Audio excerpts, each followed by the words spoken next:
Bismillah, mari membahas smartphone yang berakhiran 15T, kali ini dari Realme. Tambahan huruf T di akhir angka makin biasa digunakan untuk ponsel sidekick alias pelengkap, dengan spesifikasi maupun harga yang lebih rendah.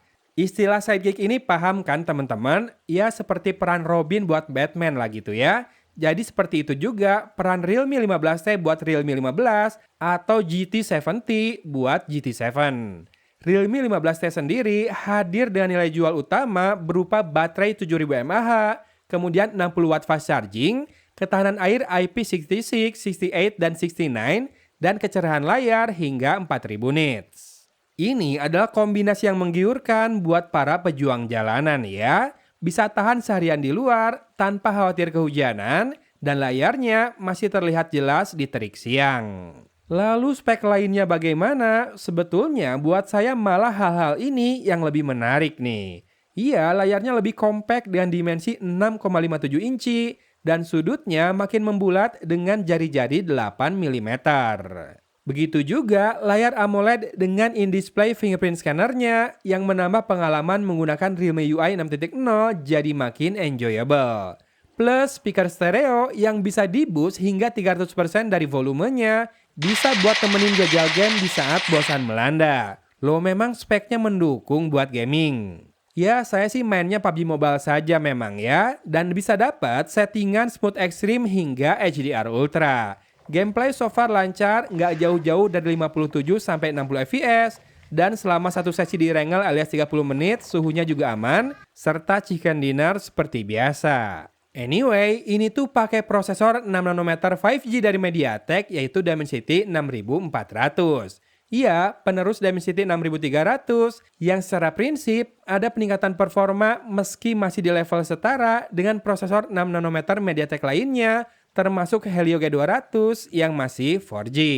Dengan RAM 8GB sejauh ini masih aman banget buat berbagai tas yang saya kerjakan karena memang ponsel ini tak jadi perangkat utama saya. Selama pengujian, lebih sering jadi cadangan pas butuh main game dan sesekali ambil-ambil gambar untuk sampel kamera. Makanya sekali cas bisa tahan 4 hari karena seringnya idle ya, meski tetap terkoneksi ke jaringan seluler. Storage-nya 256GB sudah UFS, cuma skornya agak rendah ya pas saya tes di Antutu. Jadi skor tes storage-nya hanya 27 ribuan saja. Kalau skor benchmark Antutu 11 keseluruhan, ini sampai 581 ribuan. Kan apa saya bilang, masih nggak jauh kok dari Helio G200 atau bahkan Helio G99. Bedanya yang ini sudah 5G. Anyway, ponsel ini ketebalannya cuma 7,79 mm saja ya. Istimewa untuk smartphone dengan baterai jumbo, terlebih kelasnya kan masih lower mid-range. Hanya saya tidak memfavoritkan back cover Realme 15T yang varian warna flowing silver ini. Pattern yang dipakai back covernya kurang cocok dengan selera saya dan warna silvernya terlihat agak keemasan. Varian silk blue atau sweet titanium bagi saya lebih keren deh. Walau semuanya punya layout frame kamera yang boba banget. 3 lingkaran hitam itu sejatinya berisi kamera utama 50 megapiksel, kamera makro 2 megapiksel, dan sebuah infrared blaster. Betul, ada fitur remote control jadinya ya. Yang mantap adalah kamera depannya yang juga 50 megapiksel.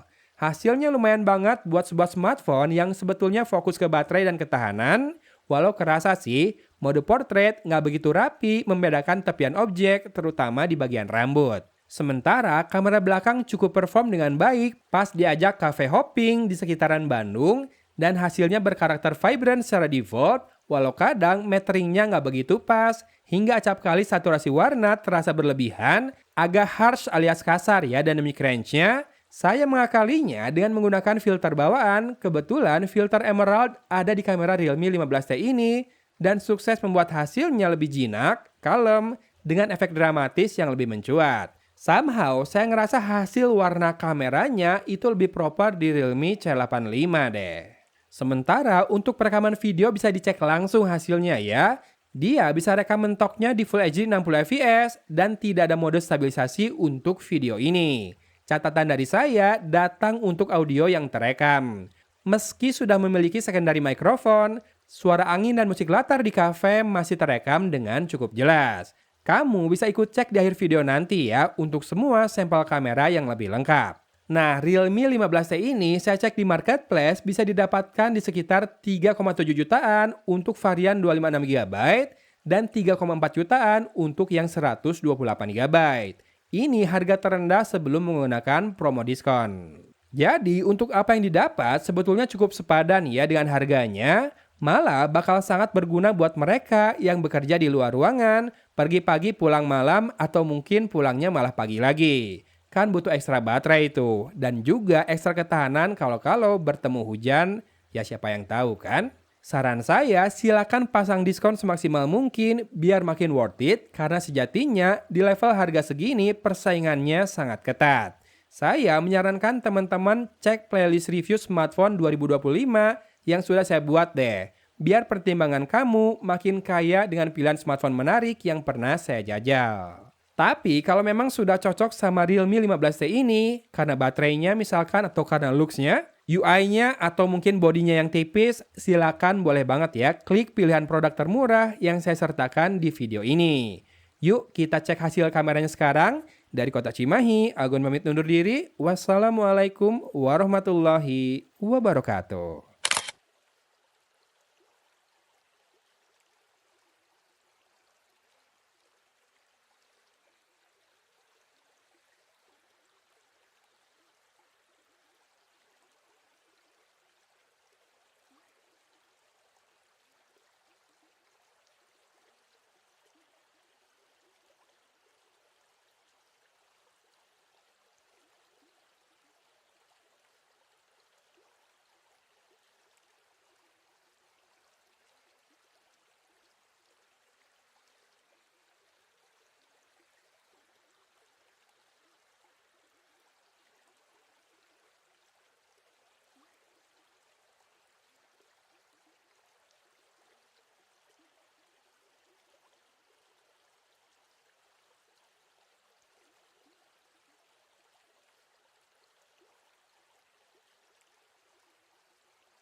Rekaman dengan kamera depan Realme 15T indoor dalam ruangan, nggak digerakin ya, cuma pengen ngetes aja. Tapi ini ada angin, tahu dari kipas nggak tahu dari AC, silahkan disimak. Kalau dalam ruangan kayak gini tidak banyak noise, kira-kira cukup bagus nggak dengan suara yang pelan aja kayak gini, saya nggak teriak ya. Video Full HD 30 fps sambil digerakin, tilting, panning, ini berangin ya. Silakan disimak audionya. Ada noise angin atau tidak. Kemudian dynamic range di belakang agak over saturated ya. Over exposure, bukan over saturated. Silakan disimak lagi kalau panning.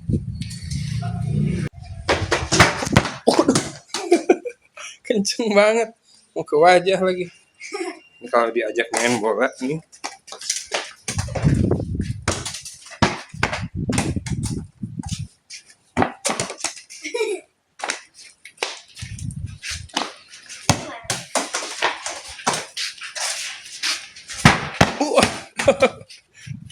Kalau ini kamera depan Full HD 30 fps, nggak ada backlight, ya masih rada kepayahan memang dynamic range-nya. Lalu kita turun tangga, harus dicek stabilisasinya karena dia nggak punya mode stabilisasi. Dan ini berangin lagi, Jadi silakan disimak untuk rekaman audionya juga ya. Saya tidak mengharapkan banyak sih dari rekaman videonya, tapi silakan nilai sendiri aja.